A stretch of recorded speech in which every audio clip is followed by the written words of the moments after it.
So this is a beautiful Lenca vase made by the Lenca Indians in Honduras, Central America. So this is our project. We make them using two pinch pots put together, then we add a foot, we add a spout, and then we paint some designs on there. These designs I think are actually a resist. They paint a paste on there which blocks the reduction, the carbon from getting at the clay. So this beautiful design is actually the negative of what they paint on. Quite nice though, eh?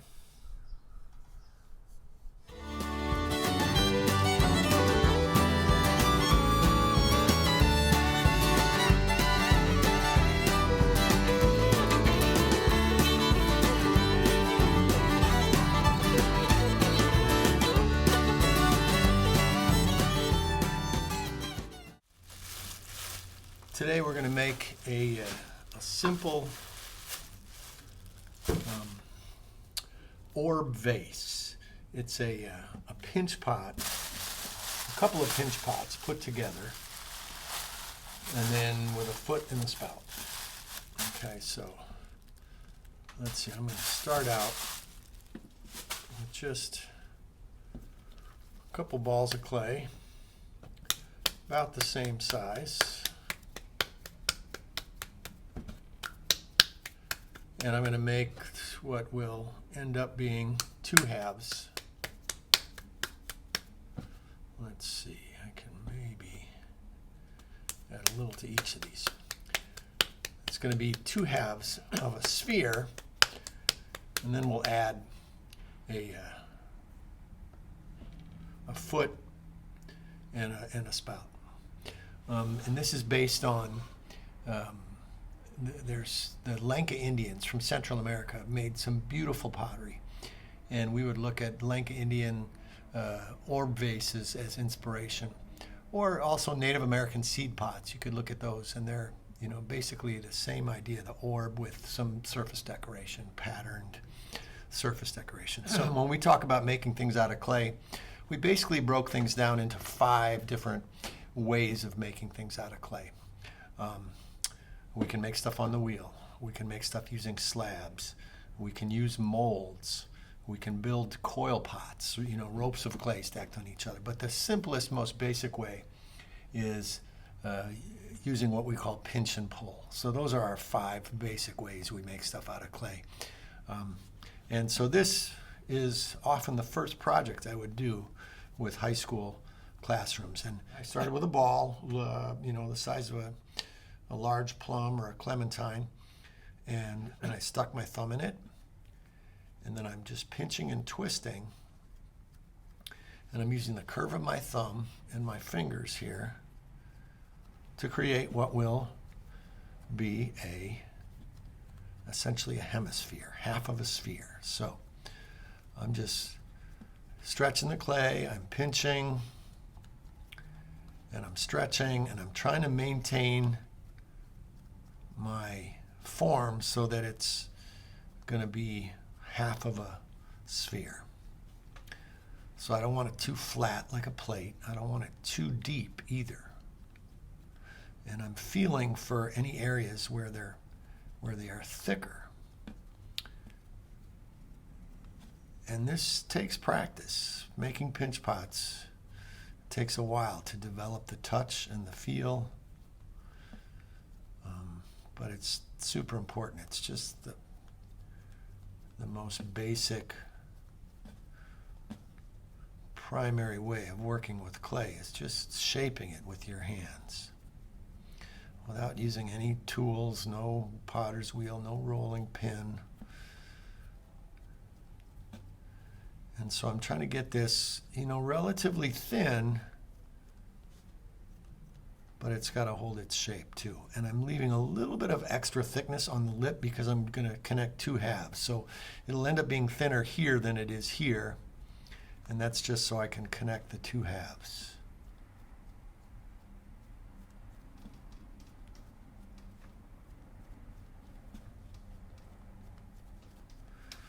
And what I would do with high school students is I would have them make a whole bunch of pinch pots just to practice. The first day we wouldn't save anything, because the next day you come back and your brain is processing while you sleep how to do a better job of making pinch pots. So I'm just feeling there's like a thick area there. It was a little thicker than the other areas. I got to just pinch it a little more there. I've got some areas in the base that are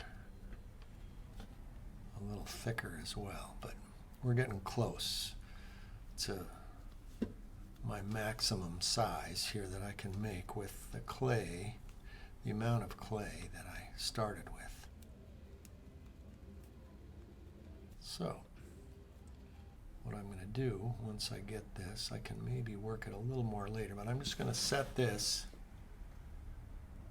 open side down, and then I'll work on pinch pot number 2.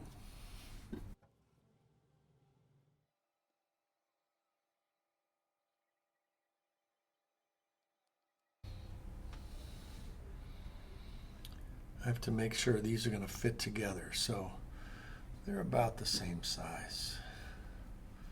I think I'll be able to make that work. Number 3, here we go. 2, 1, 2.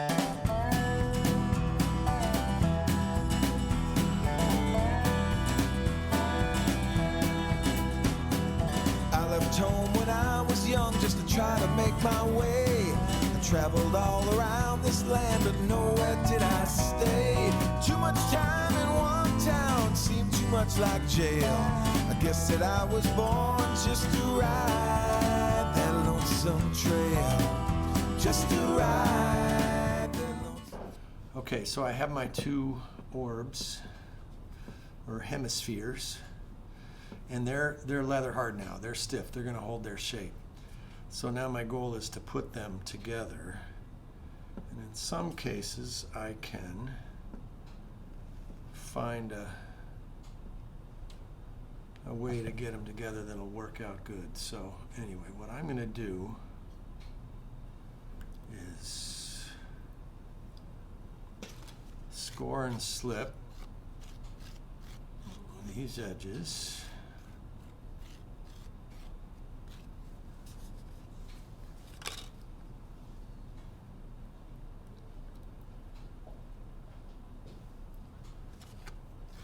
And I can see I have a little dip in my wall there. I might just add a little coil of clay at that point.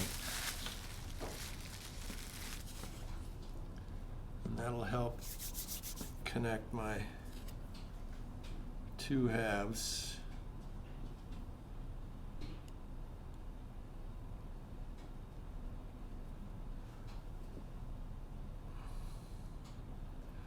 I think other than that I can make it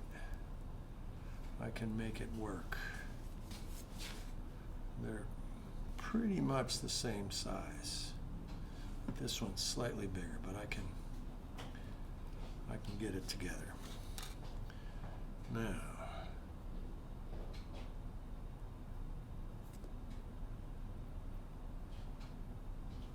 there we go. Now, I'm just going to carefully apply pressure.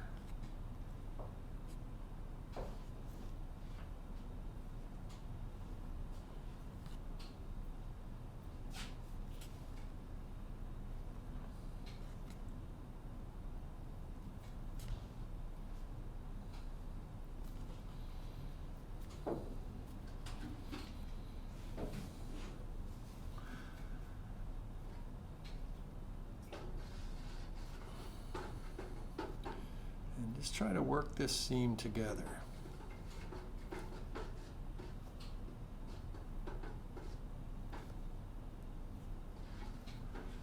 And then after I work the seam together, I can do a couple different things. I can tool it.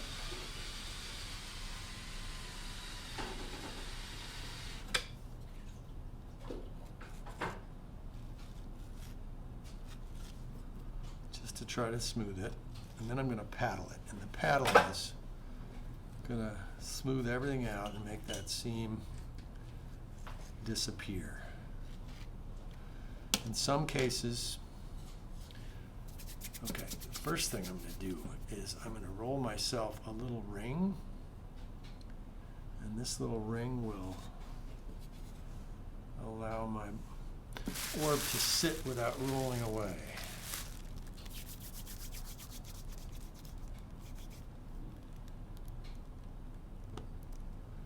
Now, in some cases, I can take a little coil and I can fill that.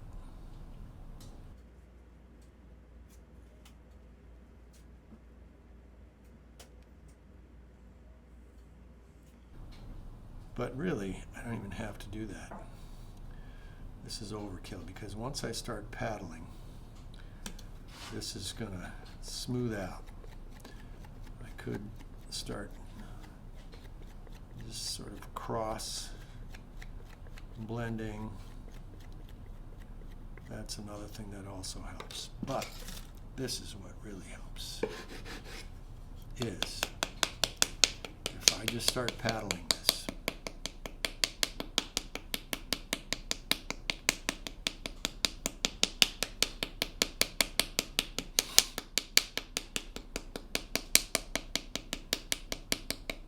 And this paddle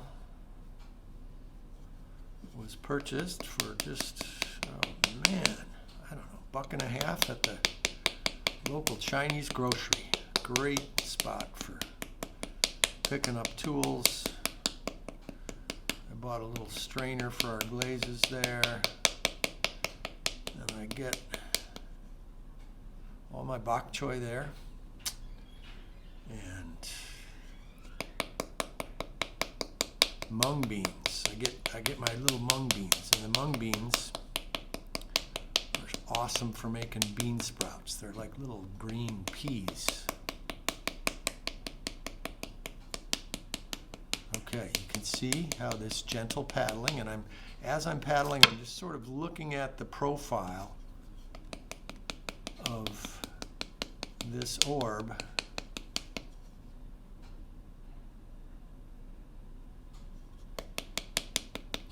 And all these little bumps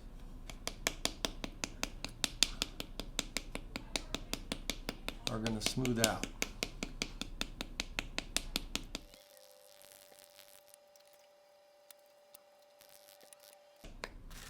So I'm going to just let that sit for a little while, stiffen up, and then I'll come back to it.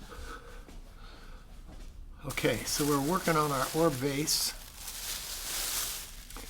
I had it sitting just to stiffen up a little bit. I've been working on these seams to try to smooth things out, but one of the strategies that I sometimes use, as long as it's still wet enough but stiff enough to hold its shape, is I'm just going to get my hands wet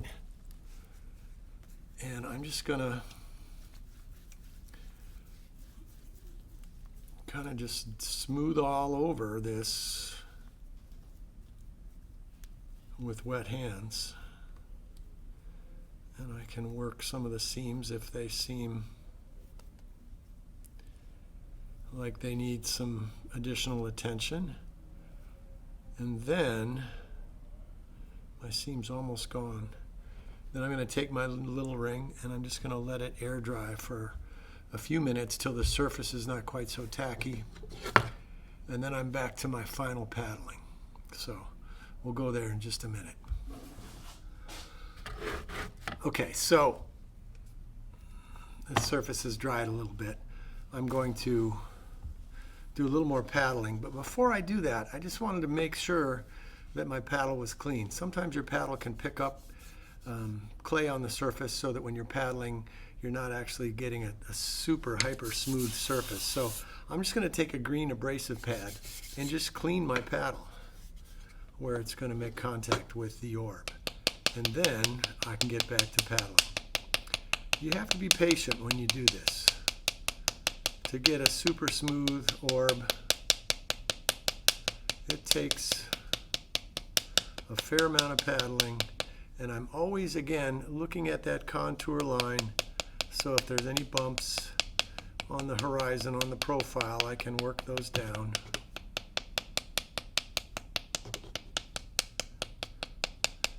And if I wanted to, at this point, make my orb not perfectly round, maybe I wanted a little more pear shape, now is when I would do that. I can coax it into a longer form, a little more egg-shaped if I want. And that's fine.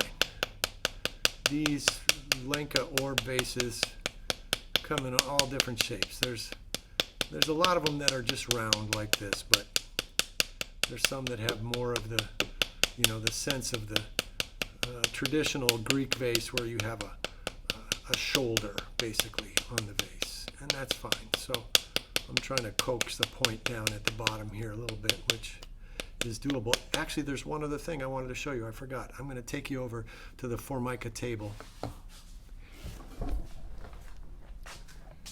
And this is another strategy. As long as I have a super clean, non-absorbent surface, I could just take my orb and just gently roll it around in circles. And this is going to compress the surface almost as if I was burnishing the pot. Burnishing is the process of compressing the surface, polishing the surface of a pot with a smooth stone, or we often use the back of a spoon. And it's something you see quite often in traditional Native American pots, Mexican pots. They'll have a really smooth surface, but it's not glazed, it's burnished.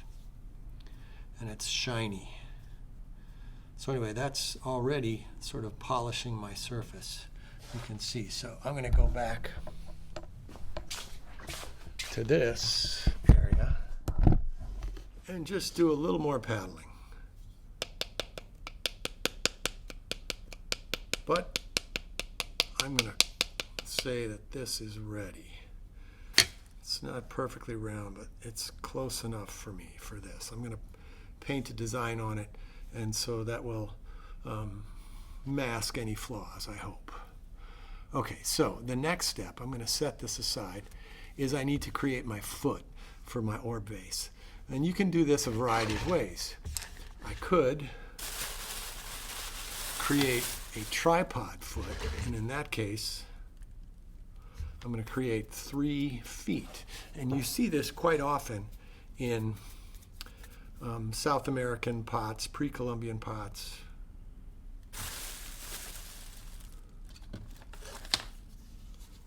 And what I'm going to do here is I'm just going to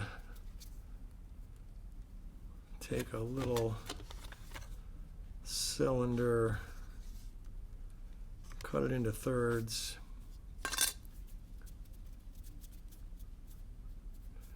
then I'm going to roll these each into a ball, and then I'm just going to put my hands in sort of a V shape, and I'm going to roll it into more of a sort of a droplet shape, and I can flatten one end of that. So this is more of your traditional sort of a cone-shaped foot on a pot like this. So just give that a little curve.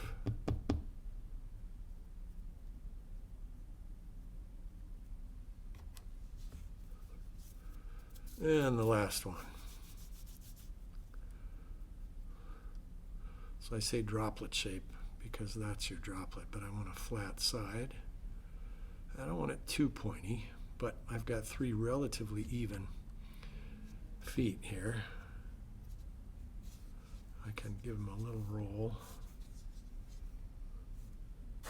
smooth out that edge. And then what I would do is I would choose where the top of my orb is going to be, and in this case I think it's there. And then what I would do is I would position my feet in a equally spaced equilateral triangle. And then I would attach them on.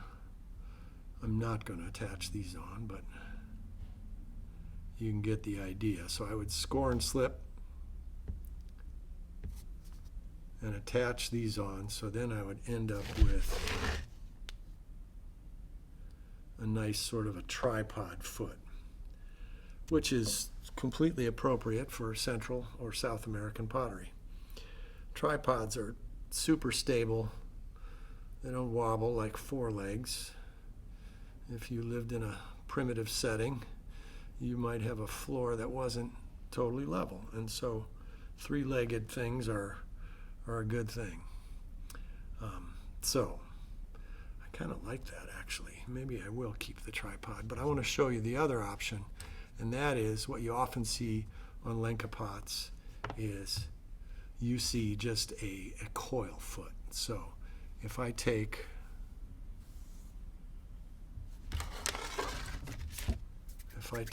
this piece of clay and roll it into a relatively even coil,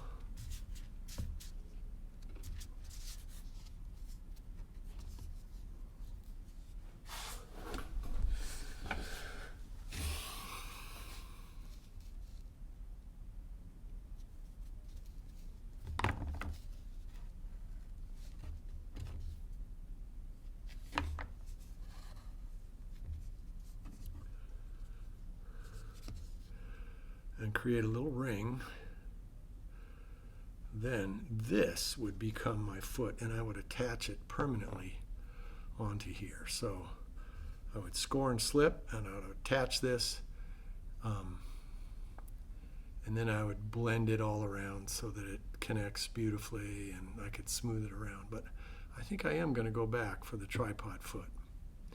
So I'm going to get some slip. I'll be right back. Okay, my slip container's dried out a little bit, but we'll make it work. Let's see, which was my top, which was my bottom? I think this was my bottom up here. So, once again, I'm just thinking about an equilateral triangle so I can get my feet spaced evenly.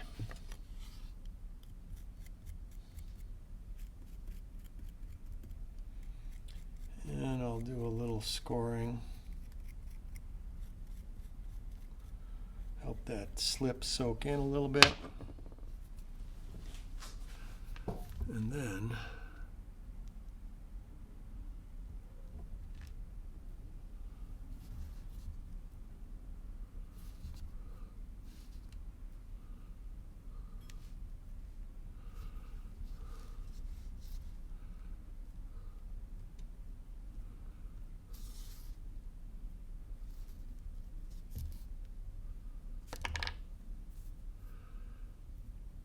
okay.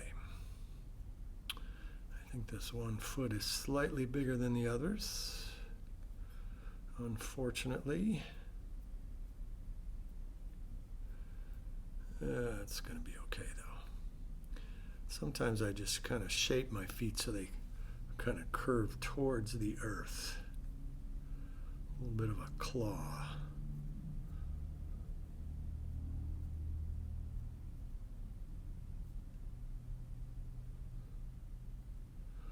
And then if I want, I can make this edge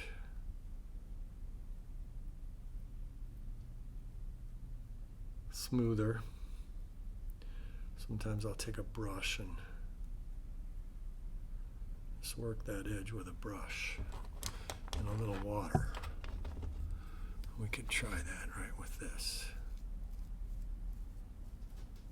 See how that just smooths out that little seam a little bit. Okay, so now I have my orb standing. I have to be careful. These feet need to dry out a little bit, so I might want to just leave it upside down just for a moment. I could stick it in front of the fan.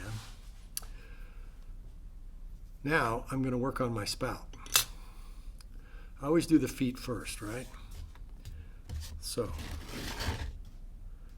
now I'm standing up, and now I'm going to put a spout directly in the top of the middle.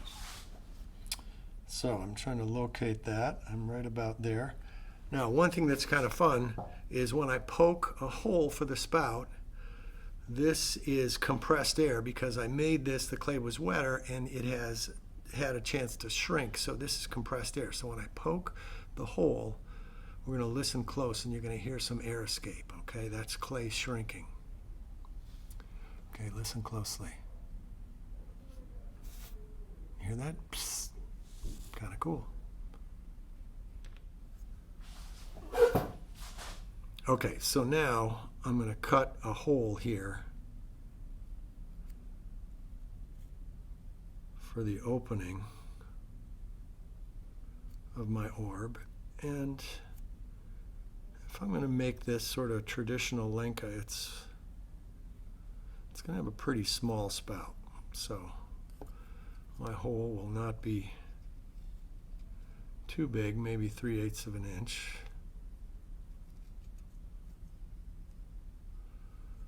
And I might as well add a little slip there while I'm at it so it can soak in, because I'm going to be adding a little spout to this, right? So I'm going to just set this aside for a minute. And I'm going to show you a few different ways to make spouts. The simplest way that really looks a lot like a Lenca, one of those little pots they have,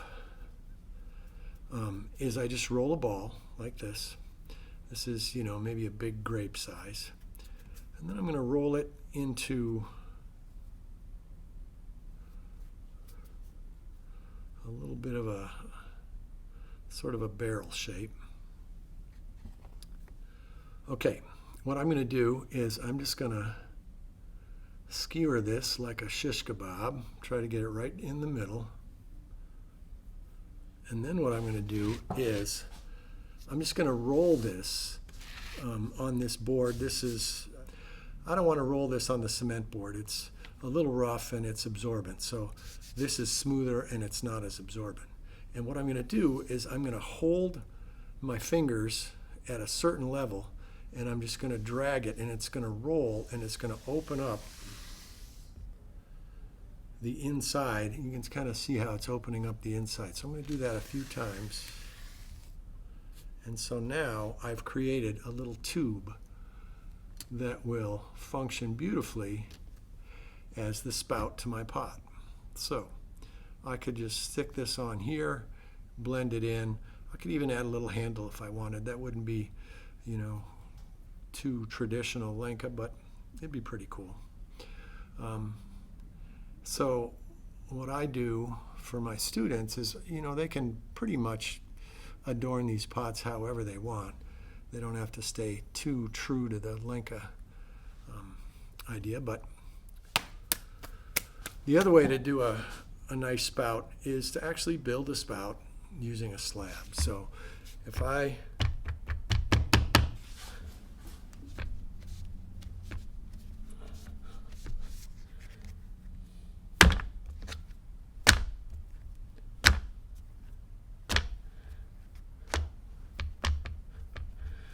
could use a rolling pin, but this is going to be fine. And then I can just cut a shape. Let's see, I think I'm going to leave that curve there.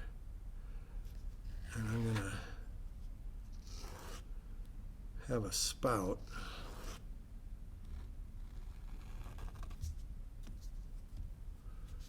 So this little curved shape I have will allow me to create a spout that's, more like a vase, a little taller. It's hard to make them this tall with the shish kebab technique. I'm calling that the shish kebab technique. So I can try to smooth this surface.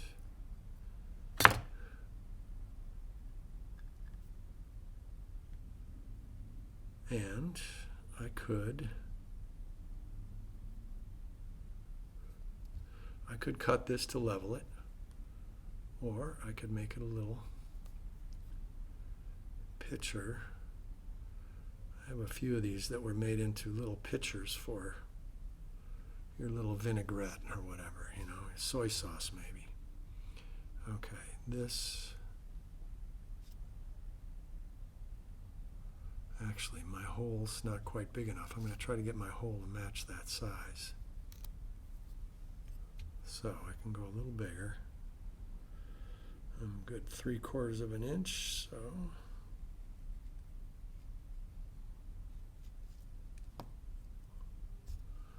that's a little better.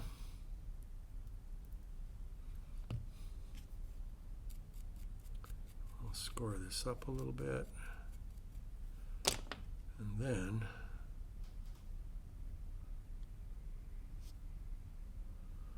I'm going to stick my little spout. I should have my spout facing one of the legs or one of the openings. I think we're going for an opening. I could let this stiffen up a little bit too, but I think I'm in pretty good shape right here. Kind of straighten it out. And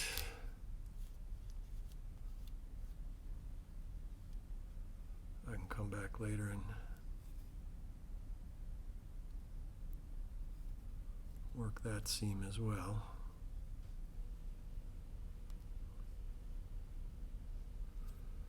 And then every little vinaigrette bottle needs a handle of some sort. So let's see, we're just going to take a little clay and we're just going to roll a little handle here. So I'm rolling a little tapered coil. And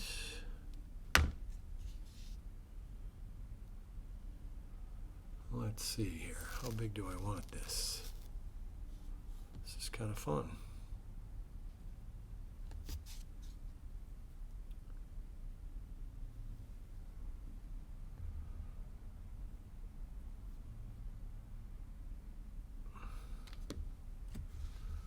We'll just add a little slip right here.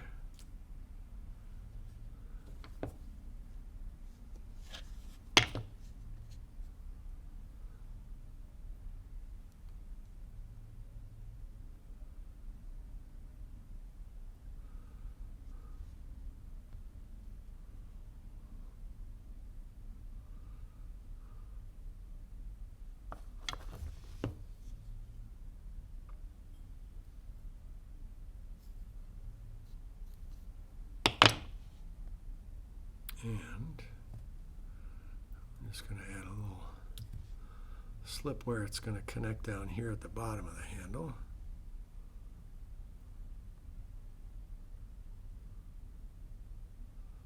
I have some chunks of hard clay in my handle, but that's okay. We'll make that work in time. Okay, there is my cute little pitcher, my little olive oil vinaigrette salad dressing pitcher. I'm going to let this stiffen up a little bit and then I'll clean it up. And then we're going to add some black underglaze in the style of the Lencas. Okay, make sure my legs are not getting squished out too much. Okay, there we go, Orb Vase. Thanks for tuning in. Please remember to subscribe down below and check back to Clay Class on YouTube for more tutorials, fun projects that you can do with clay.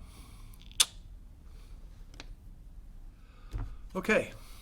Hello, pottery people. I did a little smoothing on my Orb Vase, my little pitcher. and it's ready for some designs. So I showed some images of Lenca pottery previously, the Honduras Lenca Indians. A lot of spirals, little simple sort of triangle patterns, almost basket weaving kind of stuff that's common with Native American pottery too. A lot of the pottery designs take after the idea of basket weaving. And I found this piece that I did a few years ago as a demo, and I just did some simple patterns on here, some spirals, some what I refer to as a comb pattern, and so this one was wood-fired, so it's just black on this same clay essentially. It's the paoli stoneware, which in this kiln turns a lovely sort of amber brown color. So anyway, so what I do is I get some black underglaze,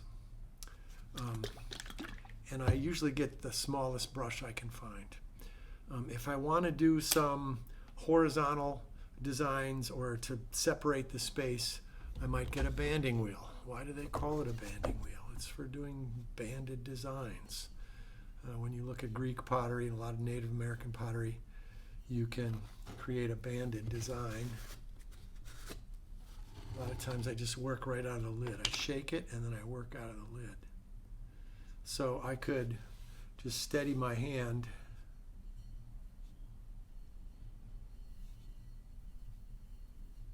and divide my space.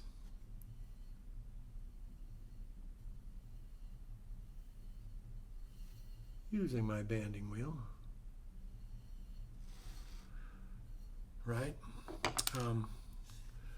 But I'm just going to do some simple sort of triangle designs. So let me just adjust myself here so you can see what I'm doing. So I'm just going to dip, and I could create some sort of a stencil, but I'm just going to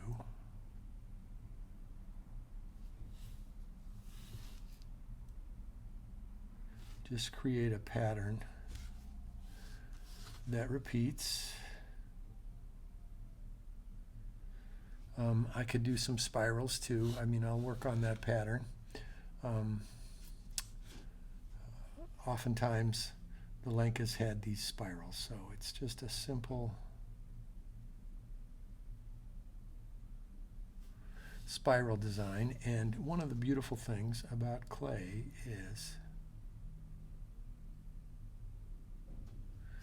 if I make a mistake, I can go back and just sort of scrape that off. I'm going to let it dry, but I can just scrape that off with a little sgraffito or a little hoop tool.